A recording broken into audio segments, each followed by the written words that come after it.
हल्कू ने आकर अपनी पत्नी से कहा, सहना आया है, लाओ जो रुपए रखे हैं उसे दे दूं, किसी तरह गला तो छूटे। मुन्नी झाड़ू लगा रही थी, पीछे फिरकर बोली, 3 ही तो रुपए हैं, दे दोगे तो कंबल कहां से आएगा? माघ पूस की रात खेत में कैसे कटेगी? उससे कह दो फसल पर रुपए दे देंगे, अभी नहीं। हल्कू एक क्षण अनिश्चित दशा में खड़ा रहा। पूस सिर पर आ गया। बिना कंबल के खेत में रात को वह किसी तरह नहीं सो सकता, मगर सहना मानेगा नहीं, घुड़कियां जमाएगा। चाहे जाड़े में मरेंगे पर बला तो सिर से टल जाएगी। यही सोचता हुआ वह अपनी पत्नी के पास गया और खुशामद करके बोला, ला दे दे, गला तो छूटे, कंबल के लिए कोई दूसरा उपाय सोचूंगा। मुन्नी उसके पास से दूर हट गई और आंखें तरेरते हुए बोली, कर चुके दूसरा उपाय, जरा सुनूं क्या उपाय करोगे? कोई खैरात में दे देगा कंबल? मैं कहती हूं तुम खेती छोड़ क्यों नहीं देते? मर काम करो और जब फसल हो तो उसे लगान में दे दो। लगान चुकाने के लिए ही तो हमारा जन्म हुआ है। पेट के लिए मजूरी करो, ऐसी खेती से बाज आए मैं ना दूंगी। हल्कू उदास होकर बोला, तो क्या गाली खाऊं? मुन्नी ने तड़प कर कहा, गाली क्यों देगा? क्या उसका राज है? मगर यह कहने के साथ ही उसकी तनी हुई भौहें ढीली पड़ गईं। हल्कू के उस वाक्य में जो कठोर सत्य था, वह मानो एक भयानक जंतु की भांति उसे घूर रहा था। वह जाकर रुपए निकाल लाई और हल्कू के हाथ पर रख दिए। फिर बोली, तुम छोड़ दो अब ये खेती। मजूरी में सुख से 1 रोटी खाने को तो मिलेगी, किसी की धौंस तो न रहेगी। ऐसी खेती किस काम की कि मजूरी करके लाओ और उसे भी इसमें झोंक दो, उस पर ये धौंस सहो। हल्कू ने रुपए लिए और इस तरह बाहर चला मानो अपना हृदय निकाल कर देने जा रहा हो। उसने मजूरी से 1-1 पैसा काट काट कर 3 रुपए कंबल के लिए जमा किए थे। वे आज निकले जा रहे थे। एक-एक पग के साथ उसका मस्तक अपनी दीनता के भार से दबा जा रहा था। पूस की अंधेरी रात, आकाश में तारे भी ठिठुरते हुए मालूम होते थे। हल्कू अपने खेत के किनारे ऊख के पत्तों की छतरी के नीचे बांस के खटोले पर अपनी पुरानी सूती चादर ओढ़े पड़ा कांप रहा था। खाट के नीचे उसका संगी कुत्ता जबरा पेट में मुंह डाले सर्दी से कूं कूं कर रहा था। दोनों में से एक को भी नींद नहीं आ रही थी। हल्कू ने घुटनों को गर्दन में चिपकाते हुए कहा, क्यों जबरा, जाड़ा लगता है? कहता तो था घर में पुआल पर लेटा रहे। तू यहाँ क्या लेने आया था? खाओ ठंड, मैं क्या करूं? जानते थे मैं यहाँ हलवा पूरी खाने आ रहा हूँ। दौड़े दौड़े आगे आगे चले आए, अब रो नानी के नाम को। जबरा ने पड़े पड़े दुम हिलाई और अपनी कूकू को दीर्घ बनाता हुआ एक बार जम्हाई लेकर चुप हो गया। उसकी श्वान बुद्धि ने शायद ताड़ लिया कि स्वामी को मेरी कूं कूं से नींद नहीं आ रही है। हल्कू ने हाथ निकालकर जबरा की ठंडी पीठ सहलाते हुए कहा, कल से मत आना मेरे साथ, नहीं तो ठंडे हो जाओगे।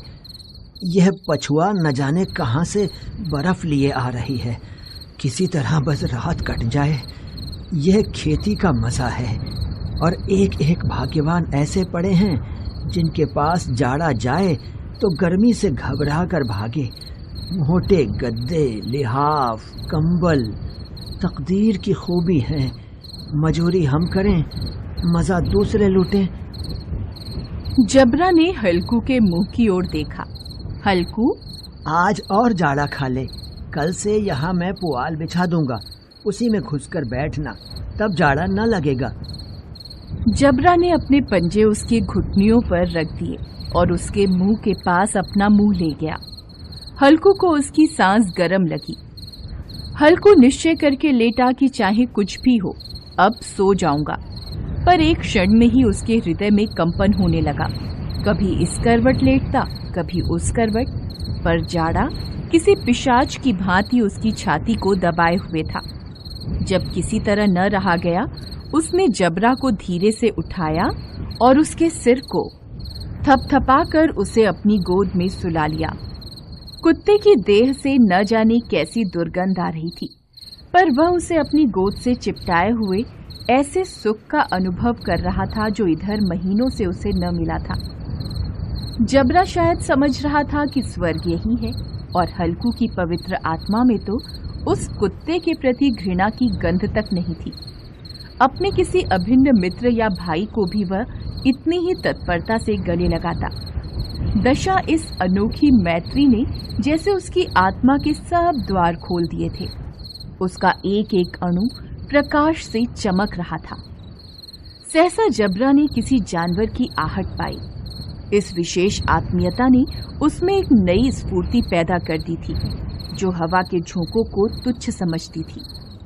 वह झपट कर उठा और छतरी के बाहर आकर भौंकने लगा। हल्कू ने उसे कई बार पुचकार कर बुलाया, पर वह उसके पास नहीं आया। खेत में चारों ओर दौड़कर भौंकता रहा।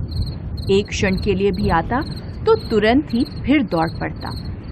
कर्तव्य उसके हृदय में अरमान की भांति उछल रहा। 1 घंटा और गुजर गया।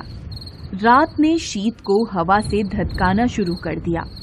हल्कू उठ बैठा और दोनों घुटनों को छाती से मिलाकर सिर को उसमें छिपा लिया। फिर भी ठंड कम न हुई। ऐसा जान पड़ता था सारा रक्त जम गया है और धमनियों में रक्त की जगह हिम बह रहा है। उसने झुककर आकाश की ओर देखा कि अभी कितनी रात बाकी है। सप्तर्षि अभी आकाश में आधे भी नहीं चढ़े। ऊपर आ जाएंगे तब कहीं सवेरा होगा। अभी पहर भर से ऊपर रात है। हल्कू के खेत से कुछ दूर आमों का बाग था। पतझड़ शुरू हो गया था। बाग में पत्तियों का ढेर लगा हुआ था। हल्कू ने सोचा चलकर पत्तियां बटोरूं और उन्हें जलाकर खूब तापूं। रात को कोई मुझे पत्तियां बटोरते देखे तो समझे कोई भूत है। कौन जाने कोई जानवर ही छिपा बैठा हो। मगर अब जाड़े में भी तो बैठे नहीं रहा जाता। उसने पास के अरहर के खेत में जाकर कई पौधे उखाड़ लिए और उनसे एक झाड़ू बनाकर हाथ में सुलगता हुआ उपला लिए बगीचे की तरफ चला। जबरा ने उसे आते देखा तो पास आया और दुम हिलाने लगा। हल्कू ने कहा, अब तो नहीं रहा जाता जबरू, चलो बगीचे में पत्तियां बटोर कर तापें। अभी तो रात बहुत है। जबरा ने कूं कूं करके सहमति प्रकट की और आगे आगे बगीचे की ओर चला। बगीचे में घुप अंधेरा छाया हुआ था और उस अंधकार में निर्दय पवन पत्तियों को कुचलता हुआ चला आता था। वृक्षों से ओस की बूंदें टप टप नीचे टपक रही थीं। हल्कू ने आग जमीन पर रख दी और पत्तियां बटोरने लगा। जरा देर में पत्तियों का ढेर लग गया। हाथ ठिठुरे जाते थे, नंगे पांव गले जाते थे और वह पत्तियों का पहाड़ खड़ा कर रहा था। थोड़ी देर में अलाव जल उठा। उसकी लौ ऊपर वाले वृक्ष की पत्तियों को छू छू कर भागने लगी। हल्कू अलाव के सामने बैठा ताप रहा था। उसने दोनों पांव फैला दिए मानो ठंड को ललकार रहा हो। तेरे जी में जो आए सो कर। ठंड की असीम शक्ति पर विजय पाकर वह विजय गर्व को हृदय में छिपा न सकता था। उसने जबरा से कहा, क्यों जब्बर, अब तो ठंड नहीं लग रही है? जब्बर ने कूं कूं करके मानो कहा, अब क्या ठंड लगती ही रहेगी।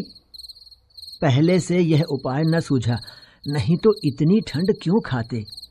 जबरा ने पूंछ हिलाई। पत्तियां जल चुकी थीं। बगीचे में फिर अंधेरा छा गया था। राख के नीचे कुछ कुछ आग शेष थी, जो हवा का झोंका आ जाने पर जरा जाग उठती थी, पर एक क्षण में फिर आंखें बंद कर लेती थी। हल्कू ने फिर चादर ओढ़ ली और गरम राख के पास बैठा हुआ एक गीत गुनगुनाने लगा। उसके बदन में गर्मी आ गई थी, पर ज्यों-ज्यों शीत बढ़ता जाता था उसे आलस्य दबाए लेता था। जबरा जोर से भौंककर खेत की ओर भागा। हल्कू को ऐसा मालूम हुआ कि जानवरों का एक झुंड उसके खेत में घुस आया है। शायद नीलगायों का झुंड था।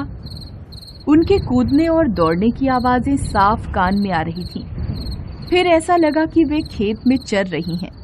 उनके चबाने की आवाज सुनाई देने लगी। उसने दिल में कहा, नहीं, जबरा के होते जानवर खेत में नहीं आ सकता। वह नोच ही डालेगा।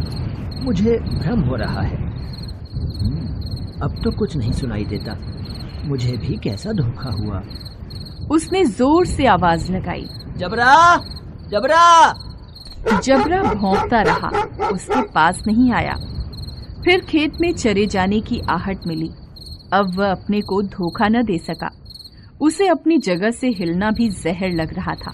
इस जाड़े पाले में खेत में जाना, जानवरों के पीछे दौड़ना असूझ जान पड़ा। वह अपनी जगह से नहीं हिला। उसने जोर से आवाज लगाई, लिहो, लिहो, लिहो। जबरा फिर भौंक उठा। जानवर खेत चर रहे थे। फसल तैयार थी। कैसी अच्छी खेती थी, पर दुष्ट जानवर उसका सर्वनाश किए जा रहे थे। हल्कू पक्का इरादा करके उठा, पर 2-3 कदम पर एकाएक हवा का ऐसा ठंडा, चुभने वाला, बिच्छू के डंक सा झोंका लगा कि वह फिर बुझते हुए अलाव के पास आ बैठा और राख को रेत कर अपनी ठंडी देह को गरमाने लगा। जबरा अपना गला फाड़े डालता था। नीलगाय खेत का सफाया किए डालती थी और हल्कू गरम राख के पास शांत बैठा हुआ था। अकर्मण्यता ने रस्सियों की भांति उसे चारों ओर से जकड़ रखा था। उसी राख के पास गरम जमीन पर वह चादर ओढ़कर सो गया। सवेरे जब उसकी आंख खुली तब चारों ओर धूप फैल गई थी और मुन्नी कह रही थी, क्या आप सोते ही रहोगे? तुम यहां आकर रम गए और उधर सारा खेत चौपट हो गया। हल्कू ने उठकर कहा, क्या तू खेत से होकर आ रही है? मुन्नी बोली, हां, सारे खेत का सत्यानाश हो गया। भला ऐसा भी कोई सोता है? यहां मड़ैया डालने से क्या लाभ हुआ? हल्कू ने बहाना बनाया, मैं मरते मरते बचा। तुझे अपने खेत की पड़ी है। पेट में ऐसा दर्द हुआ कि मैं ही जानता हूं। दोनों खेत की दशा देख रहे थे। मुन्नी के मुंह पर उदासी छाई थी, पर हल्कू प्रसन्न था। मुन्नी ने चिंतित होकर कहा, अब मजूरी करके मालगुजारी भरनी पड़ेगी। हल्कू ने प्रसन्न मुख से कहा, रात की ठंड में यहाँ सोना तो नहीं पड़ेगा। हेलो दोस्तों, कैसे हैं आप सब? हमारी कहानियाँ देखने के लिए हमारे चैनल को सब्सक्राइब कीजिए और हाँ, बेल आइकॉन पर क्लिक करना मत भूलिएगा।